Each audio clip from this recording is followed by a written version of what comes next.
대체할 수 없는 압도적 경제방송 박근영의 데일리 힌트 시간입니다. 반갑습니다.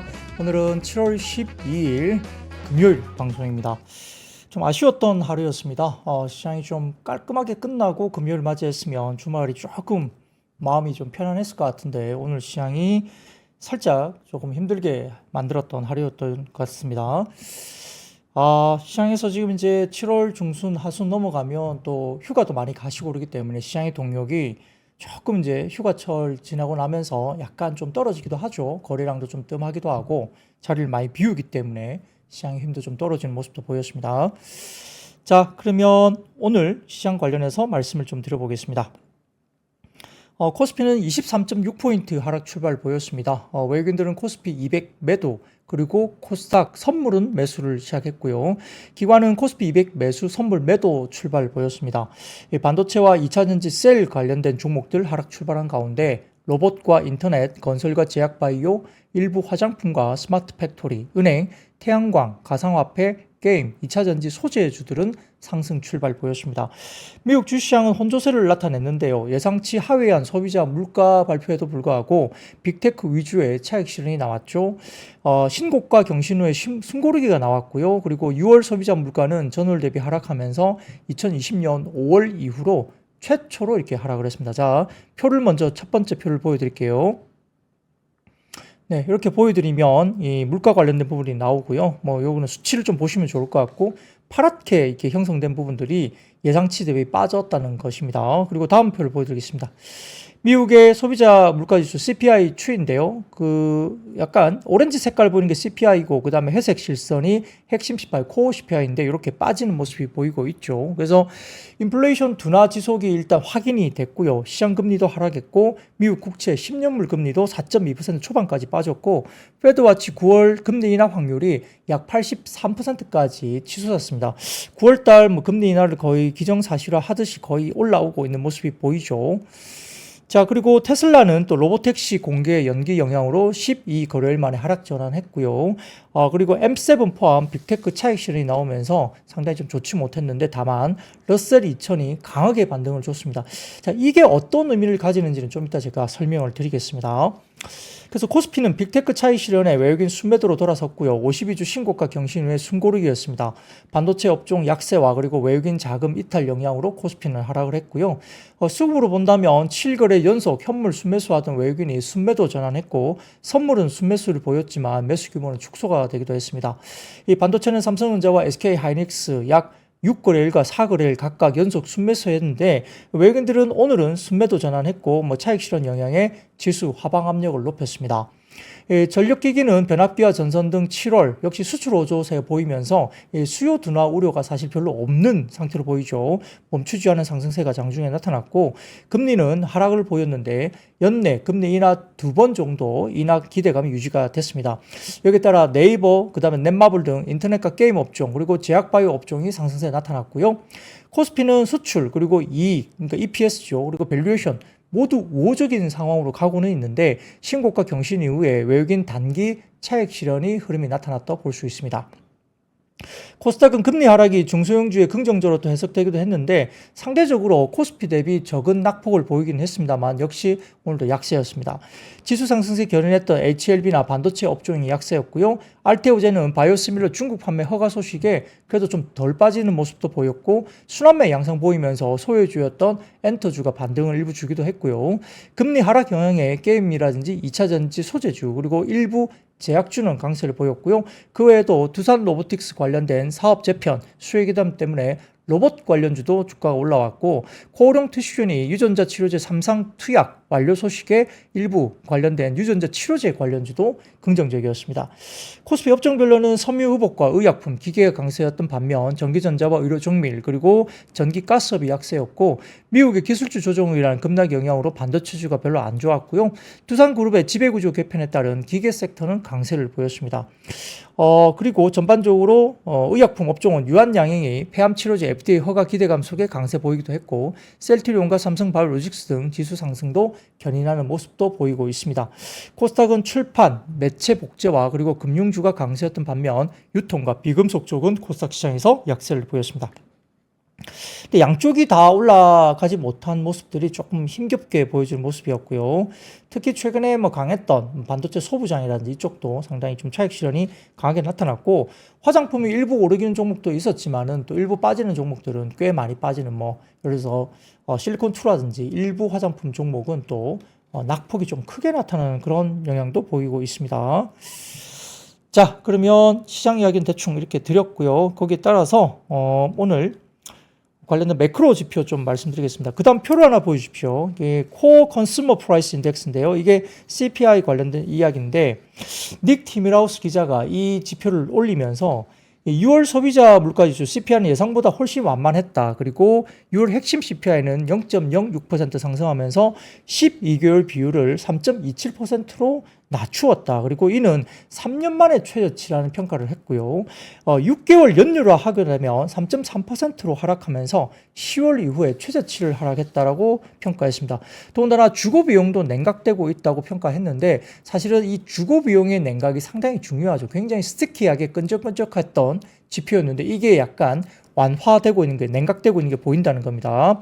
자, 그 부분들을 다음 표로 보여드리겠습니다. 다음 표로. Rents are falling across 이렇게 쭉쭉 나오죠. 이게 뭐냐면 중간값, 아파트먼트 관련된 이 부분에 대해서 렌트 비용에서 전체 미국 쪽에 관련된 부분들은 0.7% 살짝 상승했습니다. 이게 빨갛게 보이는 점선을 보면 살짝 상승하는 모습을 보이기는 하는데요. 6월입니다. YOY로 일단 살짝 상승한 모습을 보였는데, 근데 플로리다 쪽을 보면 완전 다른 이야기죠. 여기 보면 플로리다 쪽이 어떤 겁니까? 여러 가지 보는데요. 여기 보면 지금 잭슨빌이 이제 푸른색입니다. 푸른색. 녹색이라 그래야 되나요? 예. 잭슨빌 보면 12.4%나 빠지고 있죠. 엄청나게 많이 빠지고 있습니다. 이런 것도 좀 보셔야 될 것 같고요. 그래서 YY로 본다면은 지금 12.4% 빠지고 있고, 그 외에도 노란색은 어딥니까? 예. 템파 이쪽이 보이고, 그 다음에 올란도도 좀 확 빠진 게 보이죠. 이런 것들이 계속 나오고 있고요. 마이애미 회색 부분도 지금 마이너스 3.8% 보이고 있습니다. 그래서 전체적으로 봤을 때는 조금 0.7% 올라가는 것처럼 보이긴 하지만, 이 가운데 플로리다 쪽에 가장 큰 메트로 이쪽의 도시들은 빠지는 모습들이 확연하게 보이고 있다는 모습을 보이고 있죠. 그래서 지금 주거 비용이 좀 냉각되는 모습들이 조금은 보이고 있다는 것도 조금은 확인을 해보시는 게 좋을 것 같습니다. 양말님이 주거 비용, 주거 비용이 아니고 주거 비용입니다. 렌트 관련됩니다. 자, 그리고 하나증권에서 오늘 이야기를 또 했는데요. 그 다음 표를 보여주시면, 자, 컨센서스를 하위한 CPI 확인 이후에 9월에 FOMC 쪽에 금리 인하 확률은 80%를 넘어섰다는 이야기입니다. 하나증권에서 보여주신 자료이고요. 자, 그래서 이 부분 관련해서 이런 이야기를 합니다. CNBC 쪽에서 이런 이야기 하는데요. 역대급으로 기묘한 하루라고 표현하면서 어제 미국 시장에 대해서 머니 무브 가능성을 언급하기 시작했다는 겁니다.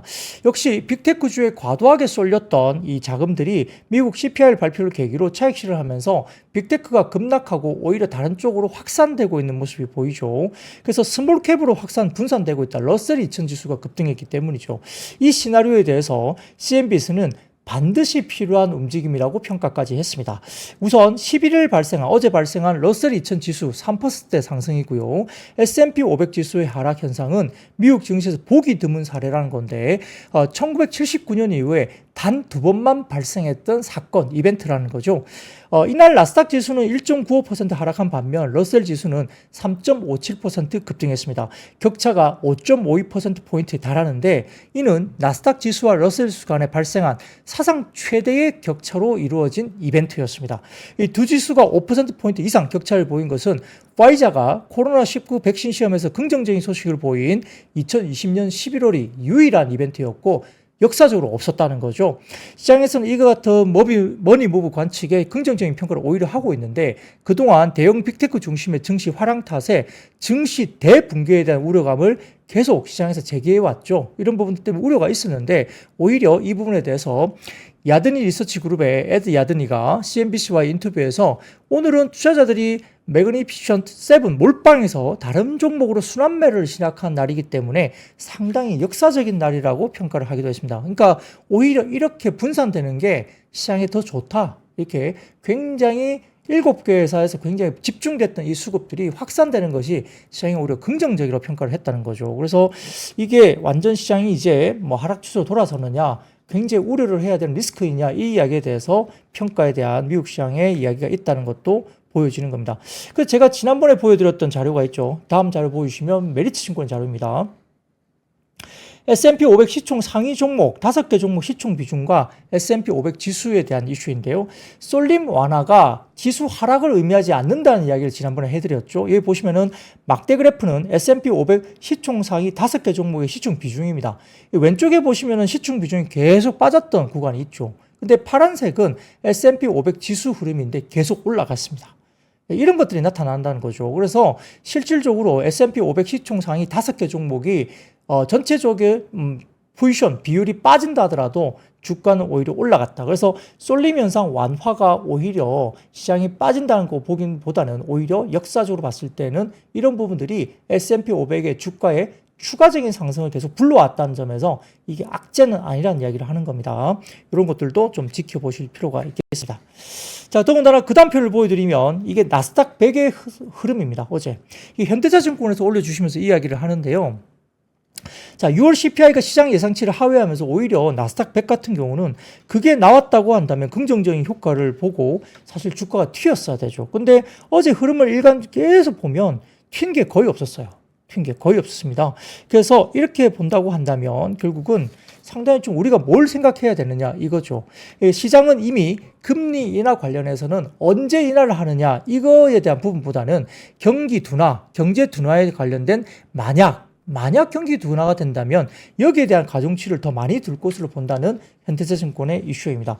그래서 지금은 경제 둔화 속도에 점차 민감도가 높아질 수 있다. 이 시기에 들어왔다는 거죠. 그러니까 금리 인하를 언제 할 거냐, 뭐 몇 번 할 거냐 이것보다는 이제 경기 둔화를 걱정하기 시작했다는 거죠.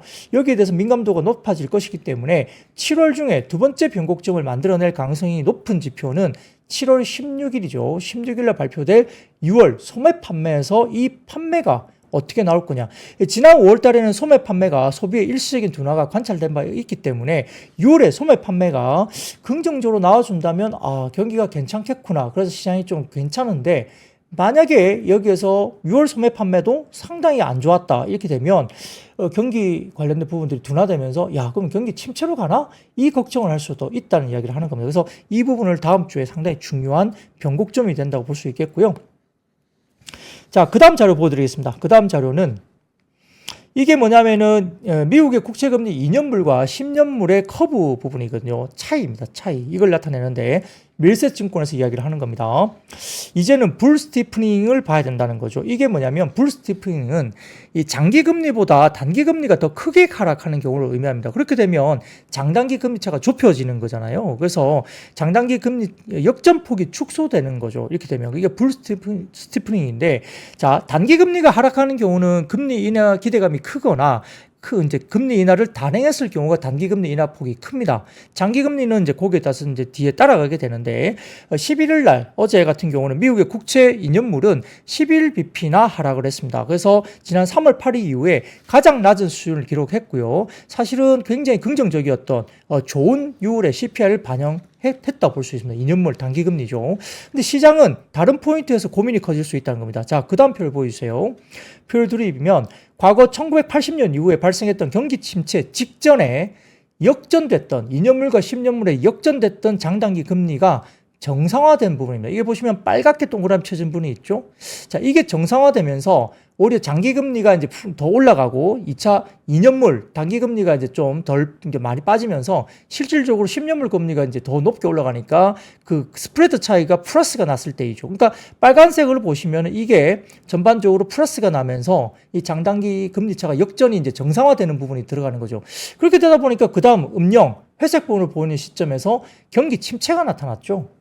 그러니까 결국은 이 부분들이 단기적으로 금리 인하가 되면 단기 금리가 확 빠질 텐데, 그렇게 되면은 장단기 금리 차에서 역시 이제 정상화되는 역전 현상에서 정상화되는 구간에 접어드는데, 사실은 지금은 이 장단기 금리 차 스프레드가 마이너스로 접어든 게 꽤 오래됐잖아요. 벌써 경기 침체가 왔어도 오래전에 왔어야 되는데 아직까지 경기 침체가 안 왔죠. 근데 이게 정상화되는 포인트에서 과거에 경기 침체로 넘어갔던 경우가 많았다는 점에서 고민이 된다는 거죠. 그래서 이 현대차증권에서는 지금 연준의 이번 금리 인하가 만약에 진행된다고 한다면 불황형을 가정하고 금리 인하를 하는 것이냐 아니면 보험성으로 금리 인하를 하는 것이냐 이거에 따라서 시장 반응이 다르게 나타날 가능성을 높게 봐야 된다. 이게 굉장히 중요하다고 현대차증권은 이야기를 했습니다. 그래서 아까 말씀드렸던 이 부분에 대해서 그 다음 첫 번째 좀 전에 보여주셨던 그 표를 하나만 좀 다시 보여주시죠. 여기 보시면 미국 국채 2년물과 10년물의 역전폭은 지금 31bp 정도까지 나와 있습니다. 마이너스 31bp 정도가 마이너스인데 자 1년 후에 선도금리 그게 이제 흰색으로 나타나는 부분이거든요.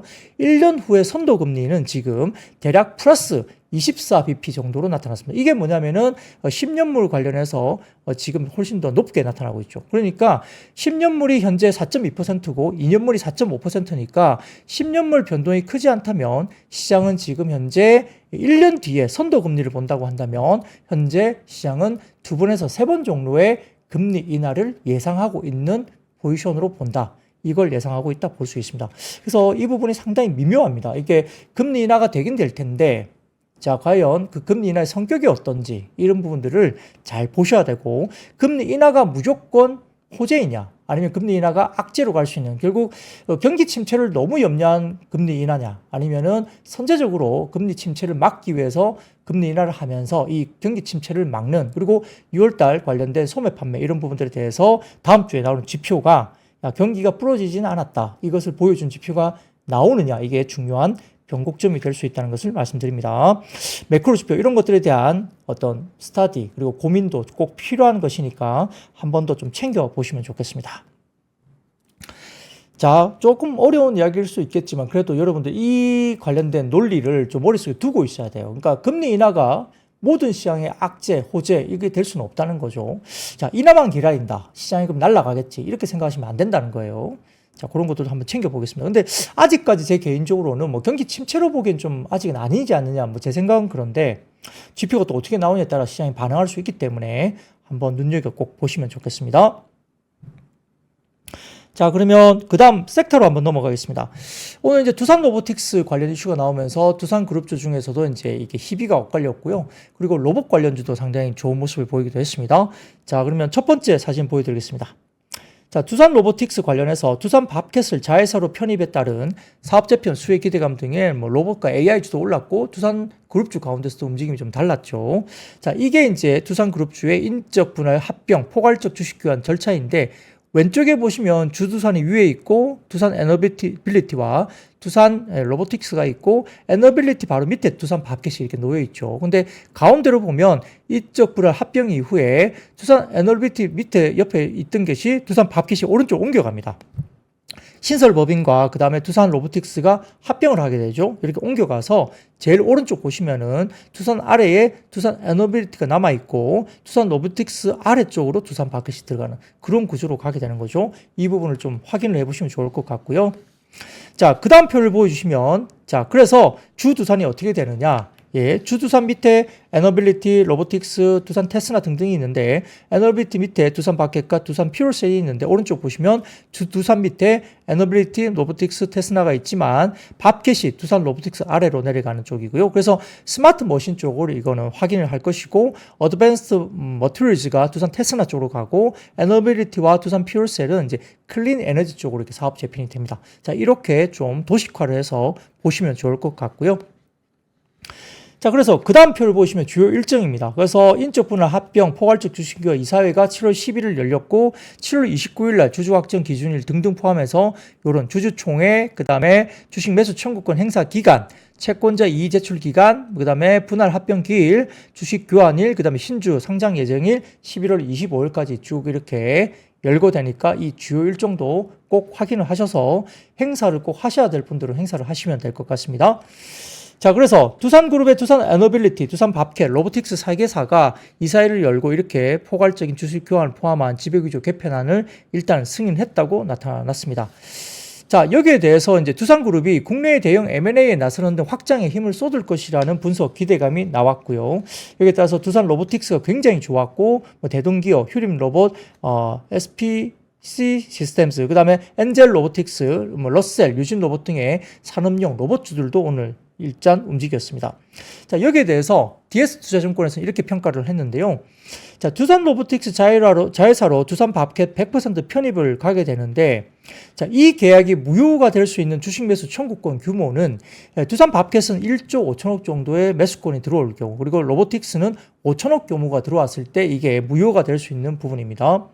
자, 그래서 이번 지배구조 결정이 다소 논란을 불러일으킬 수 있긴 하지만은 북미 시장에서의 강력한 프리센스, 그리고 물론 연간 10조 원의 매출을 창출하는 두산 밥켓이 자회사로 편입되는 두산 로보틱스가 완전히 새로운 영역에 올라서게 되기 때문에 가장 큰 수익이겠죠. 그리고 이 부분에서 두산 로보틱스가 역시 오늘 주가가 제일 많이 올랐죠. 이 부분은 그리고 실질적으로 이제 MSCI 편입 이슈도 있죠. 수급적으로. 그렇기 때문에 오늘 굉장히 급등을 했습니다.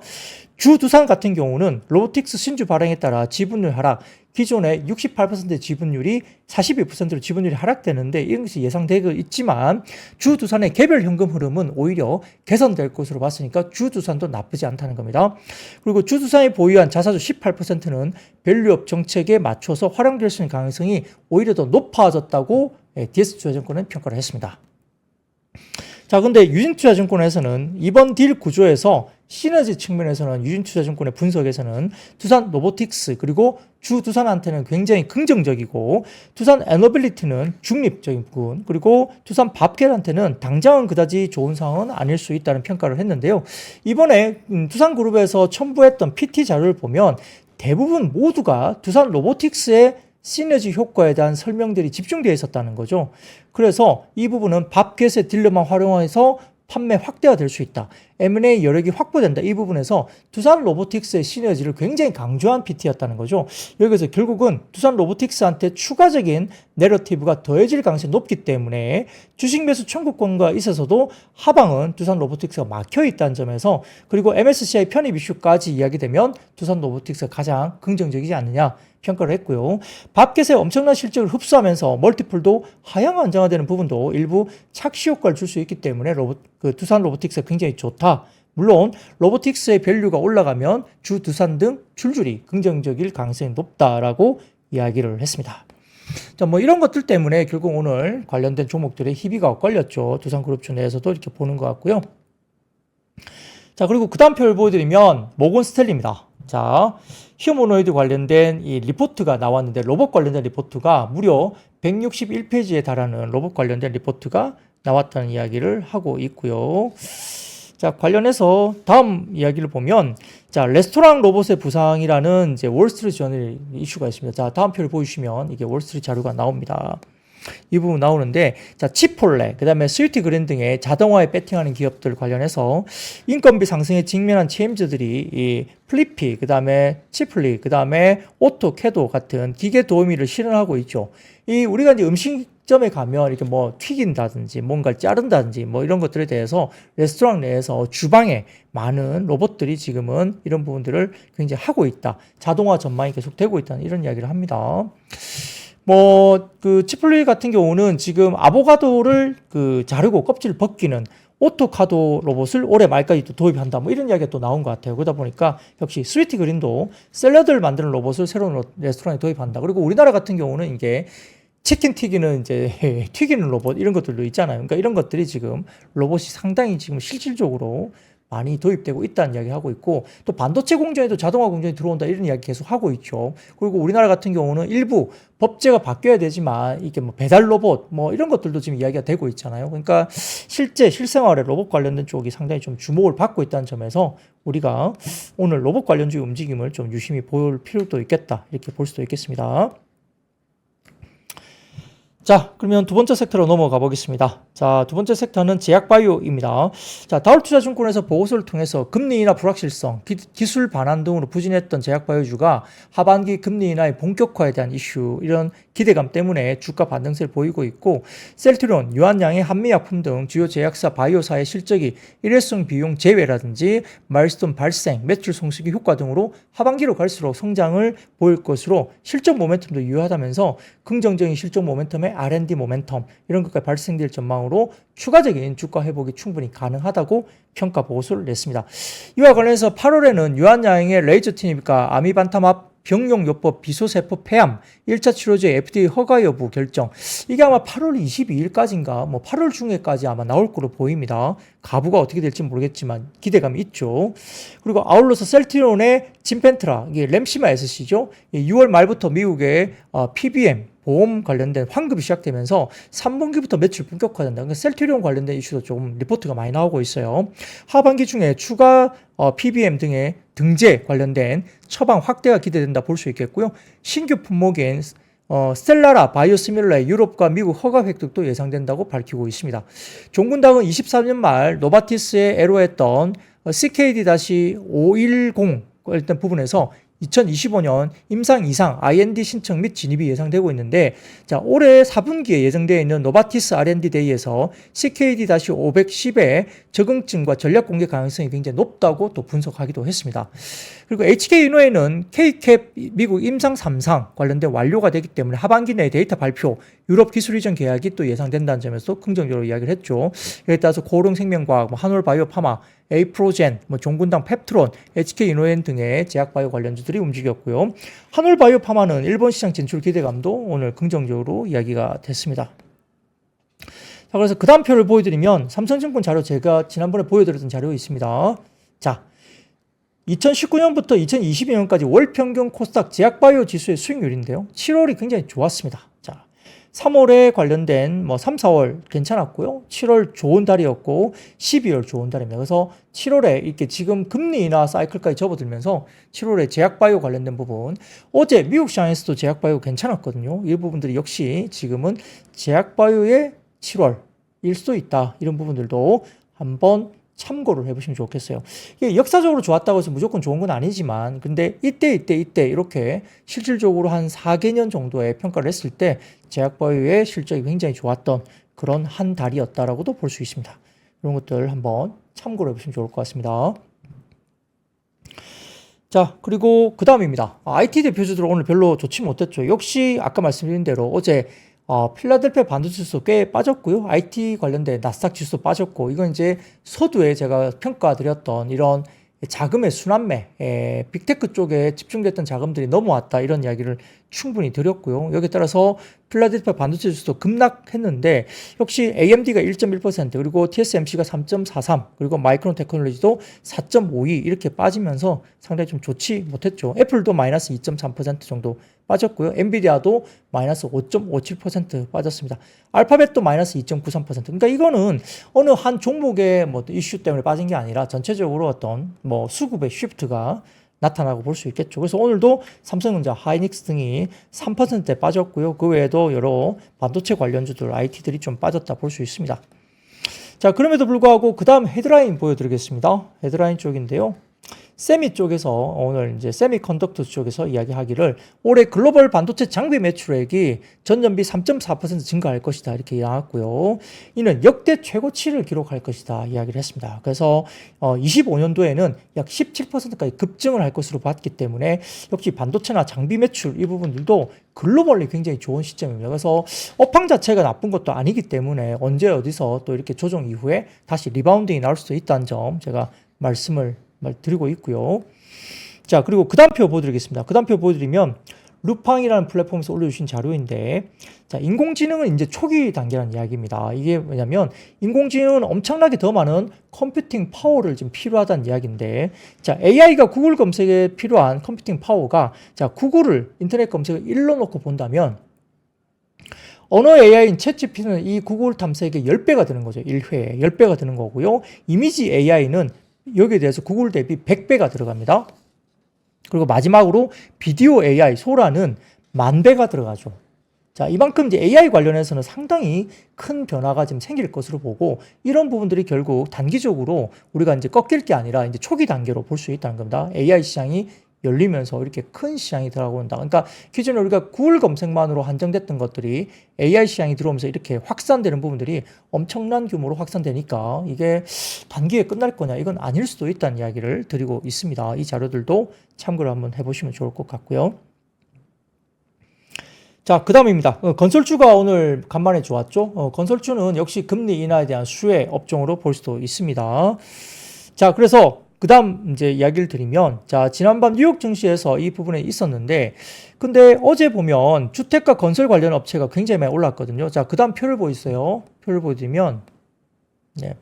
빌더스 펄스 소스, 그다음에 모호크 인더스트리스, 그다음에 닥터 호튼, 그다음에 뭐 이런 레나 이런 쪽도 많이 올랐는데, 자, 이 부분에서 빌더스 펄스 소스가 7.44%막 급등하고 이렇게 관련된 부분들. 그럼 이제 미국 시장에서 역시 금리 인하 기대감 때문에 이렇게 뭐라 그럴까요? 주택 건설이나 건자재주들이 이제 주가가 급등했다는 거죠. 역시 이제 자금의 이동들이 역시 있었다는 거죠. 러셀 2000 지수가 대다수가 내수주입니다. 러셀 2000주가. 이런 것들이 이제 상승하는 모양새였는데, 역시 건자재 관련 주택 건설주들이 상승이 돋보였고요. 실제로 수혜를 그러니까 금리 인하의 수혜산이 어디냐를 확연하게 찾아갔다는 겁니다. 그래서 하반기 금리가 인하된다 하더라도 유동성이 엄청나게 늘어난다. 이건 아닐 수 있겠지만은, 하지만 고금리 부담을 굉장히 견뎌왔던, 이런 부담을 느꼈던 주체들은 어디냐.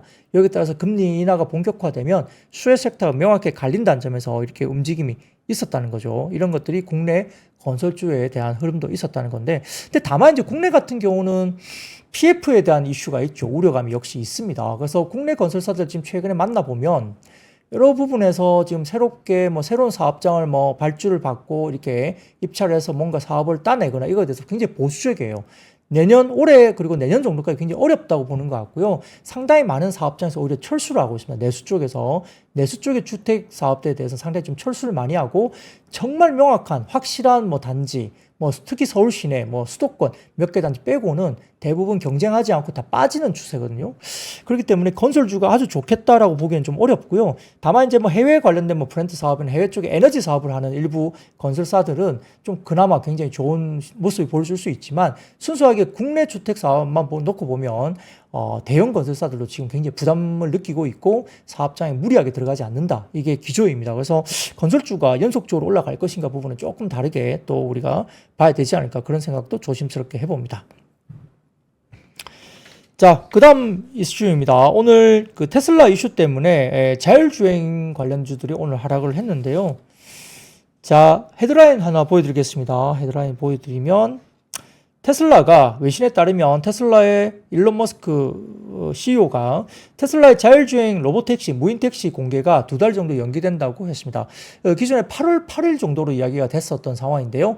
약 10월로 연기하면서 2달 정도 연기된다는 이야기죠. 그래서 로봇택시 공개 연기는 시제 차량 제작이 필요한 시간이 더 필요한 데 따른 것으로, 이미 이번 주에 디자인팀에는 차량의 일부 요소를 다시 작업하라는 지시가 내려졌다고 알려졌습니다.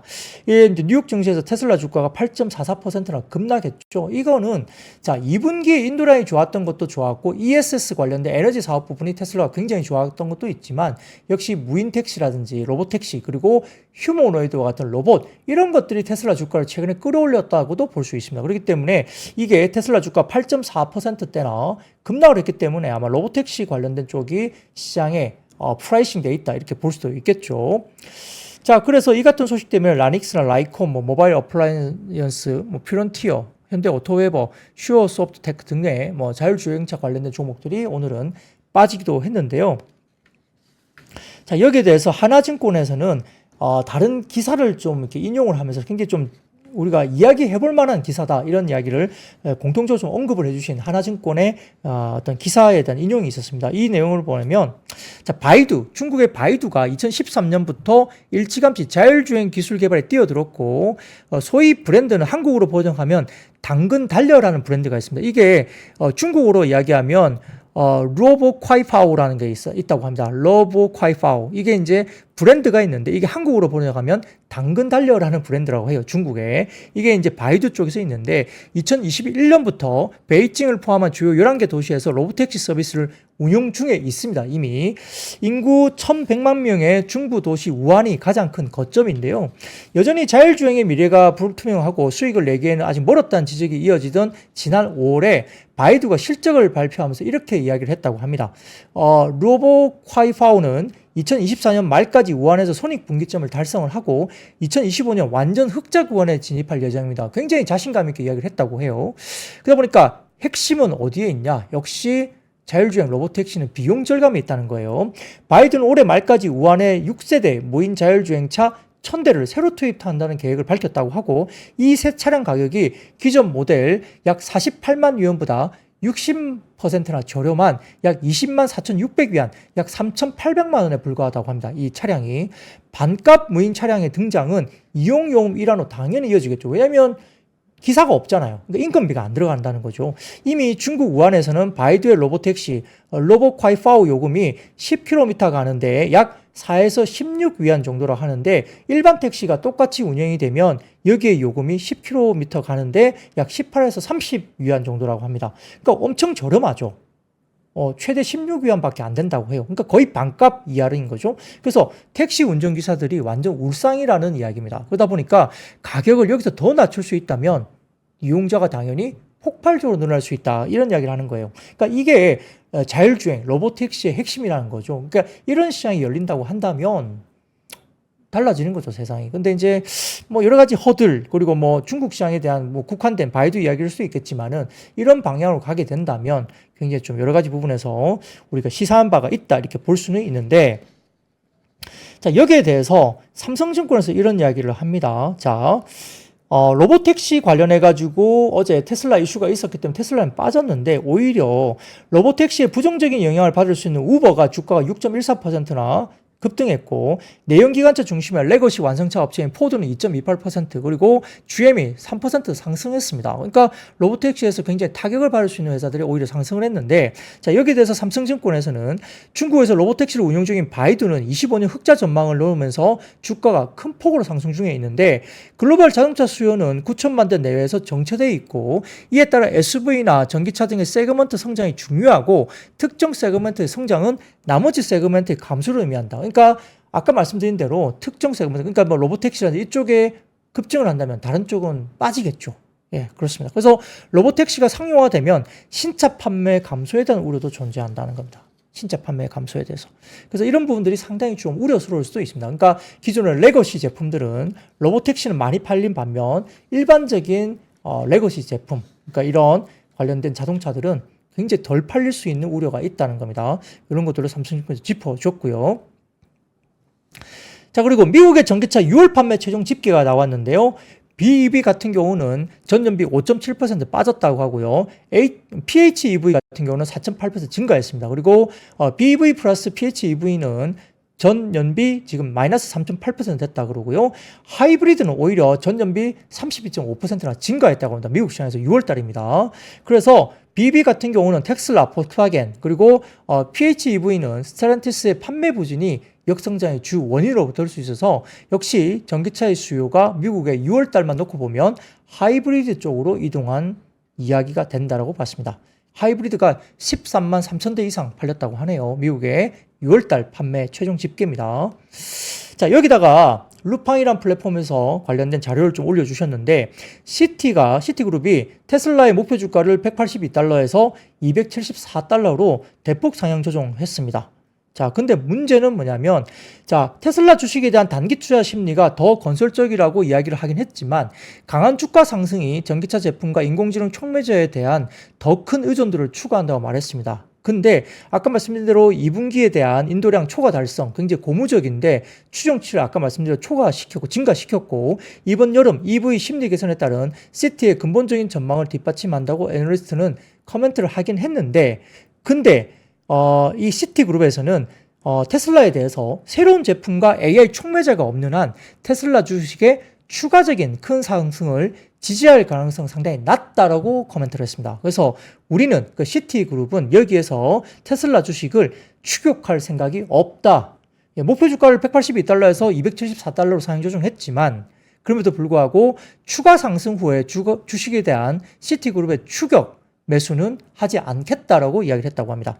이것도 좀 굉장히 가격을 올리면서 또 이런 말을 굳이 할 건 모르겠지만 아무튼 뭔가 다른 포인트가 있어야 살 수 있다 이런 이야기까지 했다고 하네요. 자, 이것도 한번 눈여겨볼 필요가 있겠고요.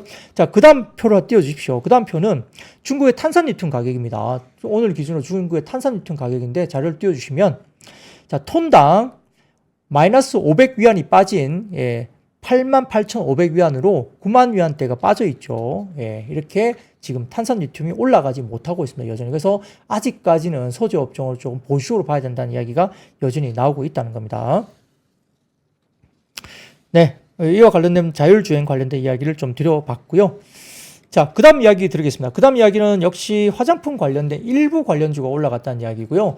실리콘투라든지 일부 종목들은 꽤 많이 빠진 종목도 있긴 했습니다.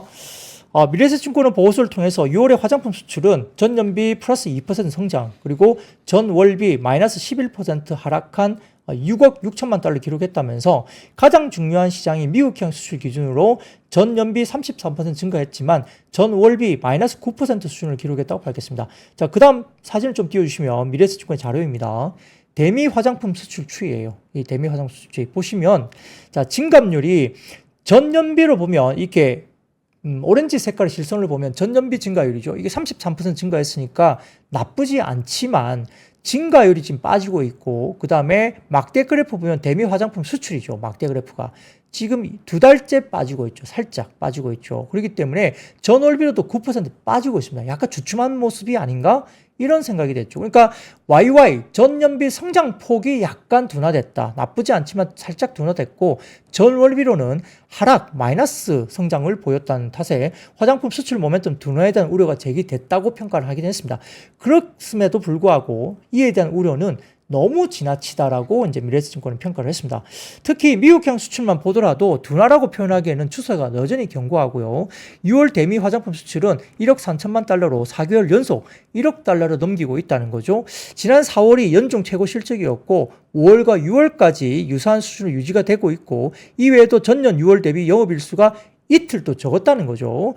아마존 프라임 대회도 전년 대비 일주일가량 늦게 시작되는 등 점도 일부 영향을 미쳤다고 분석하면서 전월비 약간 빠진 거에 대해서 주가 흐름이 너무 과도하게 지금 하락하면서 주가 고점 대비 너무 많이 빠졌다는 거죠. 이 과도하다는 겁니다. 단순 기저, 계절성 이상의 의미는 없기 때문에 전년 수출 기조가 낮은 7월에 재차 반등할 거다. 그래서 긍정적으로 보자, 이렇게 이야기를 했습니다. 자, 그래서 그 다음 표를 보여드리면 미국의 드럭스토어 소매 판매 추이인데요. 회색 음영 부분이 뭐냐면 하반기입니다. 각 해의 하반기거든요. 이 보시면 시장의 우려와 별개로 화장품 업종은 그 어느 때보다 좋은데 비중국 확장은 아직 초기인 2년 차이고, 다수의 화장품 기업들이 다가오는 하반기 성수기에 추가적인 모멘텀을 기대한다고 언급을 하면서 미국은 하반기 계절성이 특히 강한 지역인데 아마존 프라임 데이가 7월, 그리고 아마존 프라임 빅딜 데이즈가 10월, 그리고 블랙 프라이데이가 11월 등의 주요 소비 행사가 하반기에 집중되어 있다. 그래서 매년 보면 하반기 실적이 상당히 좋다. 그래서 증감률 보면 매년 하반기에 올라가는 모습을 보이더라는 거죠. 과거 화장품 업종 성수기에 연초 신제품 세일인 발생해야 하는 1분기, 그리고 과거에는 중국 소비 행사가 아주 강했기 때문에 중국 소비 행사가 위치했던 2, 4분기에 걸쳐 있었지만은 미국이 주요 시장으로 바뀐 이후로는 성수기 기대감이 하반기로 이동한 변수가 있다는 겁니다. 이에 따라서 아마존 행사는 단순 소비 행사 이사의 기대감의 의미가 있는데, 소비 행사에서 유의미한 성과를 낸 브랜드는 행사 이후에도 매출이 꾸준히 성장하는 추세를 보이고 있다는 점에서 검색 기반 롱테일 플랫폼인 동시에 크로스셀링 가능하기 때문에 매출 상위에 랭크될수록 굉장히 유리한 흐름이 지속 나타나더라, 이런 이야기를 미래에셋증권에서 하고 있습니다. 실제로 지난 6월 개최된 아마존 K-뷰티 컨퍼런스에 따르면 현재 가장 강한 퍼포먼스를 보이는 브랜드들 중에 다수가 지난 아마존 프라임 데이를 기점으로 연말까지 강한 추세를 이어갔다고 이야기를 하면서 구글 트렌드 추에도 지금 K-뷰티, K-스킨케어 관련된 키워드에 대한 관심은 2023년도부터 확대됐지만 특정 브랜드에 대한 트렌드는 하반기에 급증을 했다 나타났습니다. 자, 그 다음 표를 보여드릴까요? 구글 트렌드인데요. 이게 K-뷰티입니다. K-뷰티. 이 보시면은 아래쪽 회색은 코리안 뷰티고요. 그 다음에 보라색으로 보이는 이 부분은 코리안 스킨케어입니다. 이 스킨케어, 그러니까 기초 제품이죠. 이 부분들이 확 튀었다는 거죠. 그래서 우리나라 인디 브랜드들이 색조가 아니라 스킨케어 쪽이 워낙 잘했기 때문에 실적이 좋았는데, 이 부분 마찬가지로 지금 코리안 스킨케어가 이렇게 확 튀었다는 겁니다. 자, 그리고 그 다음 표를 보여드리면 구글 트렌드의 브랜드별 추이입니다. 이 보시면은 확 튀어오른 게 보이는데 이 사운드 뭐가 있습니까? 제일 위에는 코사렉스가 제일 많이 튀었죠. 구글 트렌드 축에. 그리고 그 밑에는 뭡니까? 아누아, 그리고 코리안 스킨케어, 그 다음에 뷰티웨브 뭐죠? 조선. 이게 뭐 조선 미녀죠? 조선 미녀. 그리고 그 다음에 뭡니까? 예, 코리안 뷰티. 뭐 뚝뚝 나와 있죠. 그러니까 이런 것들 보시면 자, 실질적으로 어떤 종목, 어떤 브랜드가 또 튀었는지도 볼 수 있고요. 이런 트렌드가 구글 트렌드에서 KB 쪽에 나온다. 이런 이야기입니다. 자, 그리고 금년에 아마존 프라임 데이는 7월 16일부터 17일간 양일간인데 시장 확장이 초입인 만큼 이번 행사에서 신규로 참여한 브랜드들이 다수 존재하고 기존 히어로 브랜드 이외에도 신규 브랜드 약진을 잘 살펴보자 이런 이야기를 하고 있습니다. 그리고 최근 주가 조정으로 인해서 밸류에이션이 상당히 많이 빠졌기 때문에 12개월 포워드 PR이 16배까지 빠져서 밸류에이션 매력도는 여전히 매수 조건 바람직하다 봤습니다. 자, 그 다음 표 보여드리겠습니다. 그 다음 표 보여드리면 대미 화장품 수출 추이가 왼쪽에 나와 있고 오른쪽 보십시오. 화장품 업종의 12개월 포워드 PR인데요. 과거에 40배 가까이 갔었죠. 2015년, 16년 이때 갔었는데 지금은 거의 16배까지 빠졌죠. 거의 밴드 바닥까지 밸류에이션이 빠져 있습니다. 그래서 미국의 확장을 본다면, 글로벌 확장을 본다면 지금은 팔 때가 아니라 오히려 사야 될 때로 볼 수 있겠죠. 이런 부분도 확인을 좀 해보시면 좋을 것 같고요. 자, 그 다음 표를 보여드리면 ODM 국내 영업이익률 추이입니다. 오늘 ODM 사는 주가가 괜찮았거든요. 한국 콜마 이런 것도 괜찮았는데 이 보시면은 영업이익률을 보면 어디가 제일 높습니까? CNC 인터내셔널 제일 영업이익률이 높네요. 그리고 밑에서 검은색이 확 치고 올라오는 부분이 있죠. 두 번째로 영업이익률이 높은 게 어디입니까? 한국 콜마가 갑자기 영업이익률이 개선되고 있습니다. 이건 잘 보시면 좋을 것 같고요. 그래서 콜마가 좀 주목을 받고 있죠, 최근에. 그리고 코스메카 코리아나 여러 가지 밑에서 코스맥스 이런 부분들도 천천히 우상향 그림이 여전히 그려지고 있습니다. 그래서 영업이익률이 가장 높은 곳은 CNC 인터내셔널 그리고 한국 콜마가 아래쪽에서 확 튀어오르면서 영업이익률 증가율이 굉장히 높게 튀어오르고 있다. 이것도 참고를 해보시면 좋을 것 같습니다. 자, 그리고 그 다음 표를 보여드리면 리들샷입니다. VT 리들샷. 야, 검색수가 확 올라가죠.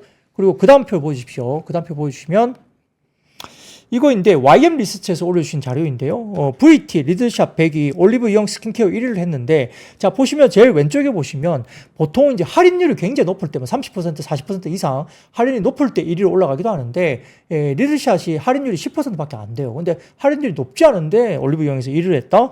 꽤나 인상적으로 좀 볼 수 좋겠다. 그래서 VT가 최근에 좀 조정이 나온다면 좀 계속적으로 긍정적인 발언들이 나오는 것들이 이런 쪽에 있다라고 이야기됩니다. 자, 그 외에도 뭐 미국 전고체 배터리 업체 퀀텀스케이프 관련된 폭스바겐 파워코어 차세대 고체 리튬 배터리 산업화 계약 체결 소식 일부 관련들이 움직였고요. 그 외에도 애플이 유럽에서 애플페이 외에 뭐 삼성페이 이런 관련된 쪽에서 열릴 수도 있겠다는 이야기 때문에 일부 관련들이 주가들이 움직였습니다. 자, 오늘은 제가 KBS 방송이 없는 날입니다. 그래서 조금 더 시간을 할애해서 방송을 드렸습니다. 주말 사이 잘 쉬시고 월요일 날 웃는 얼굴로 저를 만나 뵙겠습니다. 주말 사이에 저 얼굴 한 번 더 보시죠. 여러분 아시죠? I see you. 박근영, 이선영, 사경인, 염승환 투자 마스터들의 세심한 케어로 건강한 투자 습관을 만드세요. 3프로 멤버십 3프로 앱에서 확인하세요.